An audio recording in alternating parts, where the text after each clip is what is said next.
Hello students, this is Amar Kumar and I am welcoming you to my YouTube channel Study Point Ask Me.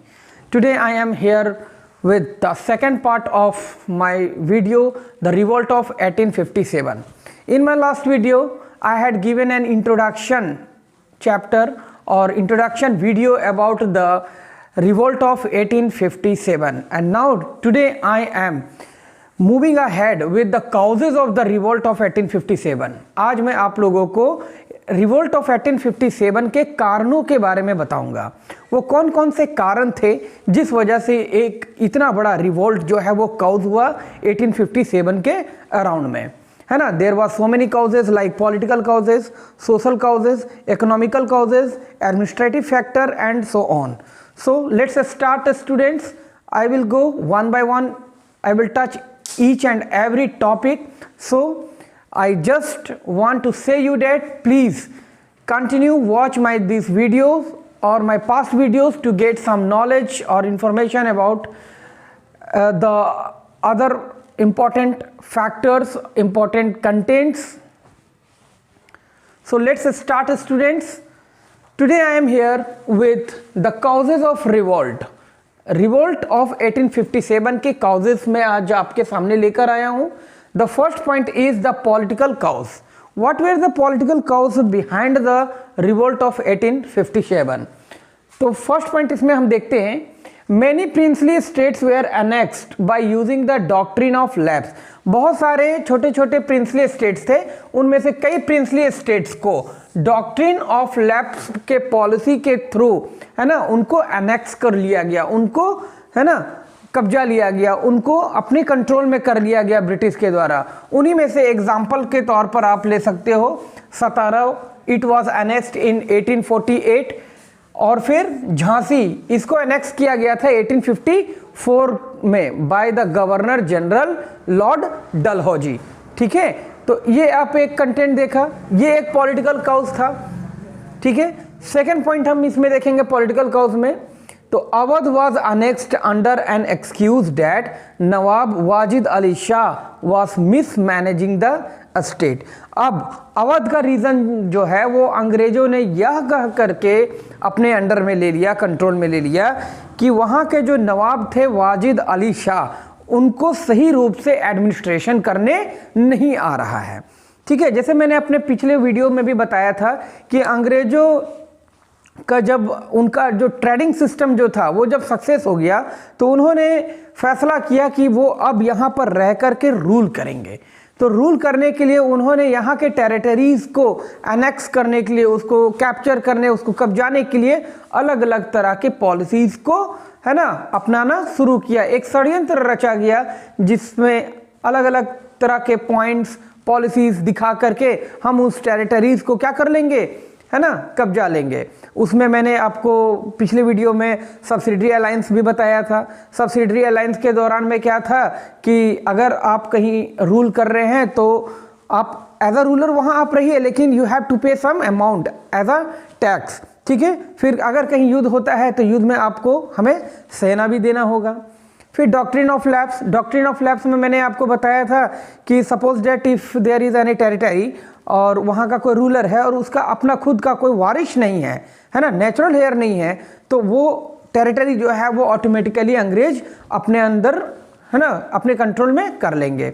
और फिर वाजिद अली शाह के case में ये देखा गया अवध से कि उन पर ये आरोप लगा दिया गया कि आपको तो आप मिसमैनेज कर रहे हैं, आप स्टेट को प्रॉपरली चला नहीं पा रहे हैं। तो ये एक पॉइंट्स रख करके उस टेरिटरीज को अपने अंदर या अपने कंट्रोल में कर लिया गया।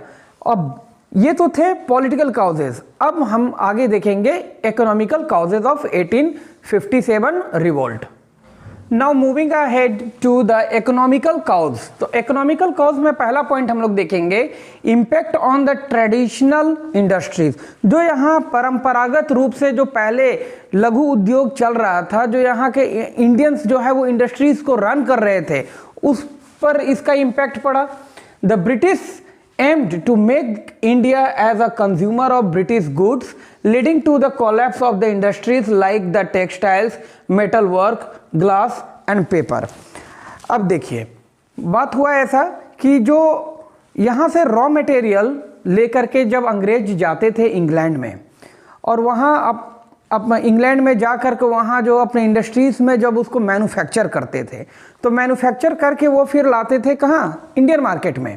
ठीक है, अब इंडियन मार्केट में ला करके उसको सेल कर रहे थे। अब यहाँ पर उन्होंने, अंग्रेज़ों ने ये देखा कि अगर हमें अपने गुड्स को सेल करना है तो यहाँ के बने गए गुड्स को रोकना होगा। ठीक है, तो उसके लिए उन्होंने क्या किया कि यहाँ के जो छोटे छोटे इंडस्ट्रीज थे उस पर बैन लगाना शुरू कर दिया, उनको रोकना बंद कर दिया, क्योंकि उनका रुकेगा तभी तो मेरा बिकेगा, है ना। तो ये नीति अपना करके यहाँ के जितने भी जो छोटे छोटे उद्योग जो चल रहे थे उस पर बिल्कुल भी, है ना, कहिए कि उनको बिल्कुल कोलैप्स कर दिए, उनको ख़त्म कर दिए। ठीक है, उनमें जैसे कि टेक्सटाइल इंडस्ट्रीज थे, मेटल वर्क था, ग्लास और पेपर वर्क जो थे, है ना, इन सभी पर काफ़ी हद तक उन्होंने कंट्रोल कर लिया। Second point, by 1813 Indian handicrafts lost domestic and the foreign market. Indian handicraft जो थे, जो भारतीय लोग, जो भारत के यहाँ जो कारीगर जो अपने हाथों से बनाते थे, है ना, वस्तुओं को, उनके लिए डोमेस्टिक मार्केट खत्म हो गया, फॉरेन मार्केट खत्म हो गया। फॉरेन मार्केट कहने का मतलब है कि वो अब यहाँ से बने गए सामान को कहीं बाहर ले जा करके बेच नहीं सकते थे, साथ ही साथ यहाँ अपने लोगों में ही, अपने लोकल मार्केट्स में ही उनको बेचने पर पाबंदी लगा दी गई। And factories and British factories were captured and monopolised through the war. और कई जगह पर युद्ध करके, युद्ध की नीति डाल करके, थोप करके, कॉलोनाइजेशन का नाम दे करके, है ना, उन सभी एरियाज को हड़प लिया गया जहां पर आप अपना प्रोडक्ट्स को सेल नहीं करेंगे। ये सारा रणनीति किया गया अपने प्रोडक्ट्स को प्रमोट करने के लिए। Third point, impact on the agriculture. अब खेती पर, भारतीय किसान जो यहाँ खेती कर रहे थे उन पर भी इसका असर हुआ। तो several land revenue policies follow to commercialisation of agriculture. Agriculture के कमर्शियलाइजेशंस का नाम लेकर के इन्होंने कई तरह के लैंड रेवेन्यूज को भी इंट्रोड्यूस किया। ठीक है, अब वहाँ पर किसानों को जो है वो लोन दिया करते थे, पैसा दिया करते थे भारी इंटरेस्ट पर, जो कि वो कभी दोबारा वो किसान उसको भर ही नहीं पाता था। ठीक है, बहुत हाई रेट पर उनको, हाई इंटरेस्ट पर उनको पैसे दिए जाते, which gave rise to the new landlords and money lenders, जिससे कई नए लैंडलॉर्ड्स और मनी लेंडर्स का उदय हुआ। ठीक है, अब जैसे सपोज डेट मैं एक किसान हूँ, मुझे खेती करना है, मेरे पास पैसे नहीं है, तो मैं किसी साहूकार के पास जा करके उससे कुछ पैसे ले लिया। ठीक है, अब साहूकार ने क्या किया कि मुझे कुछ सम ऑफ मनी जो है उसने मुझे लैंड्स के रूप में दिया और उस पर इंटरेस्ट लगाया। अब वो इंटरेस्ट इतना ज़्यादा होता था कि वो किसान जो है उसे पे कर पाना उसके लिए संभव नहीं था, है ना, मानो एकदम असंभव सा हो गया। तो इसके बदले में वो अब लैंडलॉर्ड क्या करता, तो वो इस किसान की ज़मीन को ही हथिया लेता, कब्जा कर लेता। तो इस तरह से वो नए लैंडलॉर्ड्स और मनी लेंडर्स जो थे वो राइज हुए इस दौरान। तो ये था economical cause of revolt of 1857। अब हम लोग देखते हैं social causes. What were the social causes of revolt of 1857? Now moving to the social causes of the revolt of 1857, first point is here alien rule. अब what was alien rule? ये क्या था? तो Britishers never mixed with the Indian people and treated even the upper class Indians with the contempt. Britishers जो है वो कभी भी इंडियन पीपल्स के साथ मिल करके नहीं रहे, किसी भी फील्ड में, है ना, उनके साथ अपने आप को कभी भी मर्ज नहीं किया, उनके साथ बिल्कुल अलग तरीके से ट्रीट किया जाता था। यहाँ तक कि इंडियन अपर क्लास के साथ भी, है ना, एक सही रूप से सम्मानीय तरीके से उनको नहीं देखते थे और उनके साथ भी अलग तरह का ट्रीटमेंट किया जाता। Second point is interference in the religion. धर्म में भी काफ़ी उनका हस्तक्षेप रहा है ना, उन्होंने काफ़ी हद तक भारत में, यहाँ किसी भी धर्म हो, खास करके हिंदू और मुस्लिम जैसे रिलीजन में काफ़ी इंटरफेरेंस किया। तो religious leaders such as the pandits and the maulvi have also lost of their previous power and prestige. तो रिलीजियस लीडर जैसे कि पंडित हो गए हिंदुओं में, है ना, मुस्लिम कास्ट में जैसे कि मौलवी हो गए, है ना, तो उनके प्रीवियस पावर जो है वो अब जो है वो काफ़ी डाउन हो गया, उनके प्रेस्टीज जो भी है वो भी काफ़ी डाउन चले गए। तो ये थे social causes of 1857 revolt. Now I am going to give you some administrative factors, now moving to the administrative factor. तो एडमिनिस्ट्रेटिव फैक्टर में हम लोग ये देखेंगे कि discrimination in the army, army में काफ़ी जो है वो भेदभाव किया जा रहा था, डिस्क्रिमिनेशन वहाँ भी थे, है ना। There was discrimination in the salary, है ना। अब जैसे दो सोल्जर है, एक इंडियन सोल्जर हो गया और एक ब्रिटिश सोल्जर हो गए, तो दोनों के सैलरी में काफ़ी डिफरेंस था। कॉस्ट ऑफ मेंटेनेंस, दोनों के मेंटेनेंस में भी काफ़ी अंतर था। फूड, दोनों को एक जैसा भोजन नहीं दिया जाता था। मिलिट्री रैंक्स जो होते थे वो भी एक समान नहीं था। अब जैसे इंडियन सोल्जर्स कभी प्रमोट होते नहीं थे और ब्रिटिश सोल्जर जो है वो लगातार उनको प्रमोशन भी दिया जाता था, और प्रमोशन के साथ साथ उनके सैलरीज भी जो है वो लगातार, है ना, हाई कर दिए जाते between the Indian sepoys and their British soldier. तो इस तरह का डिस्क्रिमिनेशन जो है वो आर्मी में देखने को मिल रहा था। अब इसके वजह से जो इंडियन सोल्जर्स जो थे वो कहीं ना कहीं नाखुश थे। वो चाह रहे थे कि भाई देखिए यहाँ पर ऑन फील्ड जो है वो हम और आप दोनों एक समान ड्यूटी कर रहे हैं, एक समान काम कर रहे हैं, लेकिन हमारे खाने को लेकर, हमारे पहनावे को लेकर, हमारे रख रखाव को लेकर, हमारे सैलरीज को लेकर के काफ़ी हद तक जो है वो इनइक्वलिटीज़ थे। तो इस तरह से वो काफ़ी नाखुश हुए।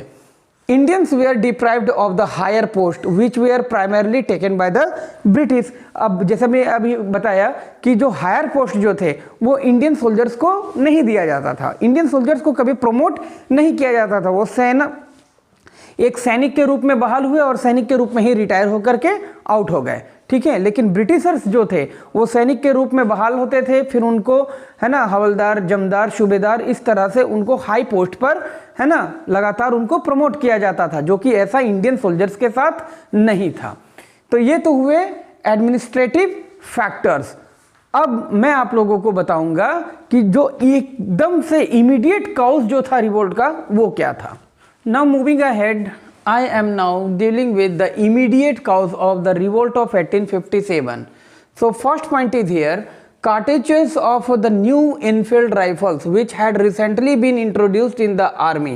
अभी जस्ट जब आर्मी में एक नए तरह के राइफल जो है वो इंट्रोड्यूस किए गए थे, तो वो जो इंट्रोड्यूस किए गए राइफल्स जो थे उनके जो कार्टेजेस जो थे, है ना, had a greased paper cover, उनके ऊपर एक ग्रीस कवर पेपर हुआ करता था, whose end had to be beaten off before the cartridge was loaded into the rifle।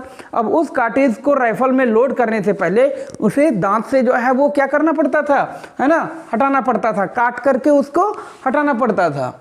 अब यहाँ पर प्रॉब्लम क्या था, ये तो चलो ठीक है, कार्टेजेस को राइफल में इनफिल करना है और उसको दांत से बाइट करके उसे हटाना है, लेकिन यहाँ प्रॉब्लम ये था कि pig and the beef fat were used to make the grease, है ना। एक अफवाह फैला, ये बताया गया, कहीं से खबर आई कि ये जो कार्टेजेस जो यूज़ किए गए इसके ऊपर जो ग्रीस पेपर है वो कहीं ना कहीं सुअर और गाय के मांस से बने होते हैं। अब यहाँ पिग और बीफ फैट का यूज़ किया जा रहा था, तो the Hindu and the Muslim soldiers were so outraged by this that they began to suspect. अब यहाँ हिंदू और मुस्लिम दोनों ही सोल्जर्स के धार्मिक भावनाओं पर चोट किया गया। उनको ऐसा लगा कि ये कहीं ना कहीं, है ना, अंग्रेजी सरकार के द्वारा, है ना, they were trying suspect that they were trying that the government was actively attempting to undermine their religion। तो उनको ये शक था, है ना, और कहीं ना कहीं उनको ये इस बात का यकीन भी था, शक नहीं यकीन भी था कि कहीं ना कहीं ब्रिटिश गवर्नमेंट जो है वो हमारे धर्म के साथ जो है हमारे धार्मिक की चीज़ों में हस्तक्षेप कर रही है और हमें हमारे धार्मिक गतिविधियों से या हमारे धार्मिक भावनाओं से चोट पहुंचाना चाह रही है।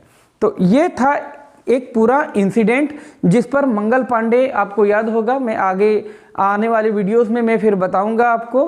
तो 10 मई, है ना, 1857 जब इस बात का विरोध हुआ मंगल पांडे के द्वारा, और तब जाकर के ये 1857 की क्रांति की शुरुआत हुई। तो ये आज का वीडियो मेरे द्वारा आपके पास लाया गया बच्चों। इसमें मैंने आपको 1857 के क्रांति के कारणों का जिक्र किया है ना। इसमें मैंने आपको पॉलिटिकल, इकोनॉमिकल, सोशल, एडमिनिस्ट्रेटिव और इमीडिएट काउजेस के बारे में बताया। आई होप, मैं उम्मीद करता हूं कि आप मेरे इस वीडियोस को लाइक करेंगे, वॉच करेंगे, साथ ही साथ मैं इस बात का भी उम्मीद करता हूं कि आप मेरे पिछले वीडियोस को भी रेगुलरली वॉच करेंगे ताकि वहां से आपको बेटर नॉलेज और इन्फॉर्मेशन लेने में आसानी हो। आने वाले वीडियोस में मैं आपको causes of the revolt of 1857, impact और इफेक्ट्स के बारे में बताऊंगा। Till then students, remain healthy and fit, and thanks for watching my this video.